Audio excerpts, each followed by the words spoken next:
Alright guys, welcome to the part 2 of our house job experience.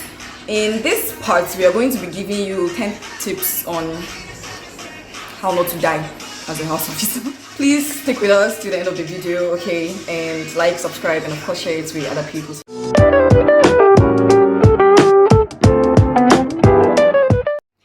Alright, so without wasting much time, we'll try and keep this one as short as possible. So we'll start with tip 1. What's tip 1? Okay, apparently I was supposed to say tip 1.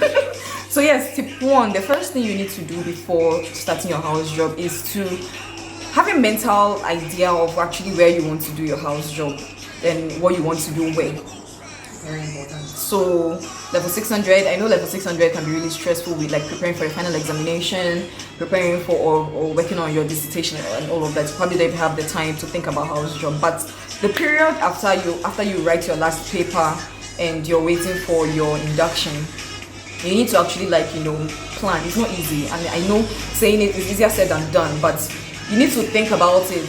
If you're somebody that you already know what you want to do in terms of specialty, that is very helpful. So you know that, okay, I want to be an internist, so I want to learn under this person, so I want to do first year in internal medicine here. It's helpful that way.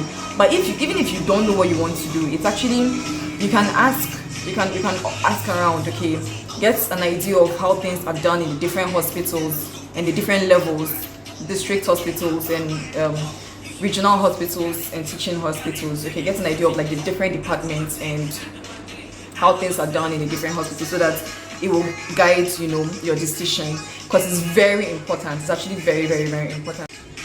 Okay, so the next thing is relationships and professionalism in the workplace. Within the first week or two, quickly study the environment, study your bosses, study the nurses, study your colleagues, and see how to relate with them. So if you are going to have a good stay, your relationship with your bosses and your colleagues really, really matter, and the nurses also. Yeah. Tip number 3, be a team. Okay, be a team. I mean, this is not even new. From medical school, we were taught how to work in teams, from PBL to... Well, it depends on your school. Okay. But we have lots of that. Group work. Yes, we did lots of group work in medical school. So yes, we start learning from that, from then even how to, be a team. But house job, it is very important. You're not, yes, maybe the patient is for you, but it's for the whole team. Yeah. The patients are for the whole team, not just you. So be a team. Whatever good deeds that you do for the patients, is you represent the team. If you mess up too, it's for the whole team. And your boss is going to answer. So it's a team something. Yes. Don't do something behind his or her back. And being a good team player actually is rewarding. You would have, if you guys are a team, you guys will have each other's backs. I mean, during the house job, I think the idea was that you're supposed to be coming to work every single day until your leave. That's crazy. That's crazy. But if you guys actually understand yourselves, you can have some internal arrangements also depending on your hospital. Okay, giving yourselves some off days, and even the days that you feel under the weather, your teammates take your patients from you and leave you. The day that another teammate who is under the weather, you also help out. So be a team, work together as a family. It's really helpful, trust me. If there's anything you will take away from this team. Okay, now to number 4. Move on from things. It's very, very important. I believe in the previous video we talked about things that traumatize us, and trust me, those are just one of the iceberg. Very few things we talked about, because there are things I remember and I still have tears in my eyes, but you still have to move on, because the living is more important than what has happened behind you. Just move on to the next patient. And yes, deal with yourself. Try to make peace with whatever happened. The death of a patient you really got attached to, something I want to talk about. But the death of a patient you really got attached to, and you did something wrong, you were blasted, you were falsely accused. So move on and get the work done, because at the end of the day, you still have to get the work done. Bad days are going to come, probably more frequently than the good ones, but move on. Okay. Especially in medicine. Once you leave the 4 walls of the hospital, put it behind you. Okay, move on. And you are going to live longer. Okay, Now to tip 5, another very important tip: do not get attached. Whatever you do, don't get attached. I beg you. I beg. It can be hard. It's really, actually, it creeps on you. Like you don't realize it's very, it. very insidious. You don't see it coming. You don't realize it. Especially long-term patients, people that you spend like more than a week or more with. It's like before you know what is going on, you're looking forward to going to see these patients in the hospital to find out how the patient is doing. Maybe you change the medication and you can't wait to find out if it has if the patient actually got improved, if the patient's condition got improved. It's like you honestly will not realize when it will happen, but please. And one way to avoid it is to avoid having like personal conversations with your patients. I mean, you can, as part of your review, oh, I'm here to saying, how are you doing? How was your night? Hope you slept well. Did your people come yesterday? Have you eaten this morning? Just like to build that rapport. But like, don't go, oh, how many children do you have? Oh, what did your first child? But I mean, like social history. After social history, personally, I don't remember. I don't remember what the information I find out. But if you make it a duty to want to ask about their 70 children, 70 children. In the words of Frozen. But not too deep, or you'll be drowned. Yes, exactly. In the words of Frozen, not too deep. Yeah, so just make it shallow, small talks. Okay, small talks. Okay, nothing too deep. So now to tip 6. Be assertive, but not rude. Goddy, I think you're in the best position to talk about this one. When I started Housemanship, I was basically a pushover. I'm not even going to lie about it.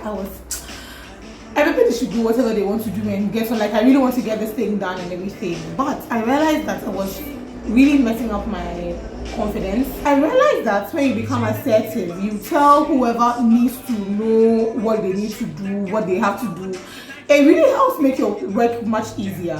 You don't do everybody's work when they are supposed to do it and everything. You don't make excuses for things that should be done, such that at the end of the day, the patient is the one who suffers. So be assertive, but don't be rude. Try to communicate your feelings without using harsh words. Even your tonation is important. Professionalism is very, very important in our work, because a patient can hear you and misconstrue what you said. Next thing you know, your name is at one radio station. My Joy FM.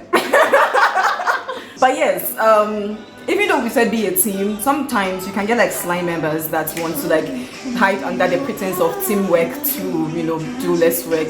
That is the situation where like your assertiveness should come out and help. So that was tip 6. So now to tip 7. At this point I have a lot of favorite tips, but tip 7: don't be shy to ask. Okay, as a baby doctor, don't be shy to ask. Yes, you are expected to know some minimal things. Okay, the barest minimum, you're expected to know that. But even if you don't know, the rest of what happens that you'll be blasted. You've been chopping blasting since medical school. Extra blasting will not kill you. It's better for your boss to blast you than for you to feel guilty for something that has happened to a patient, even if it's not your fault.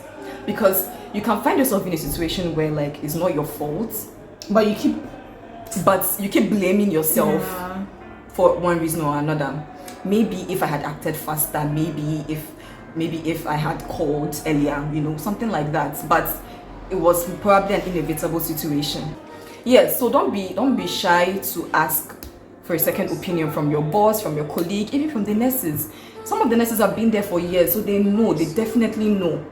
And then when it comes to procedures, don't be shy to ask for help. If you don't know how to do it, point blank, I don't know how to do it. I've not done it before. I know it theoretically, practically I have not done it before. Can you assist me?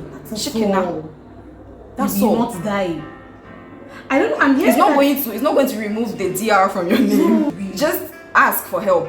Trust me. By the time you do it once or twice, you won't need that person's help for anything again. You'll be a boss on your own. So yes, that's tip 7. Yes, don't be scared to ask at any time. Tip 8. God, what is tip 8?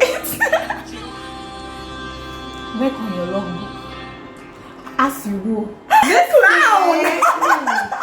We all said it, we didn't do.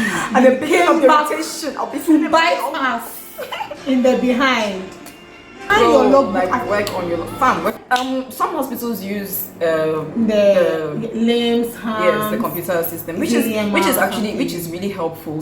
Even though it's probably better than the admissions and discharge book method, it's still stressful. So as much as possible, please try, to As fill and your when. login. And especially, So 9, coping mechanisms.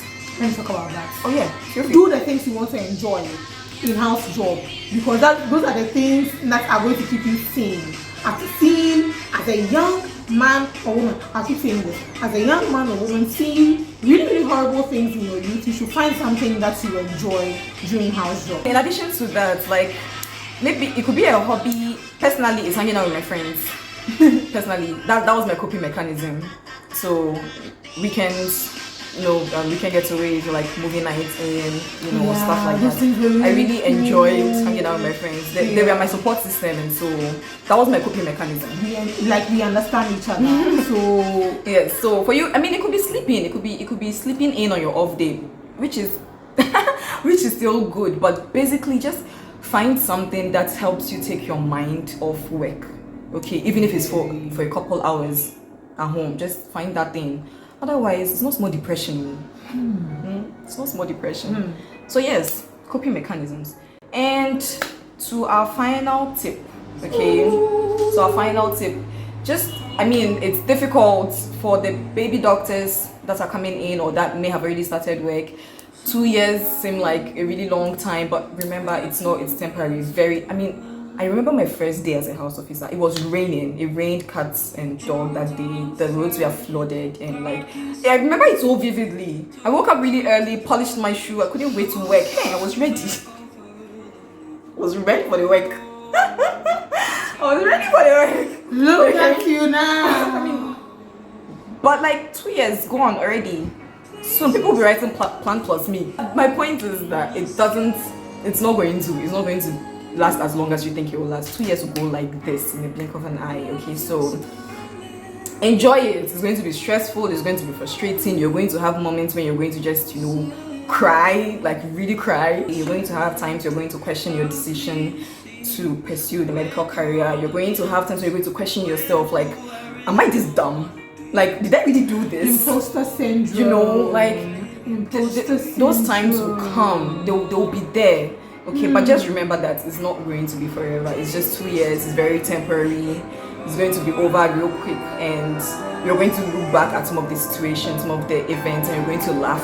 And you're going to be like, wow, I can't believe I reacted that way.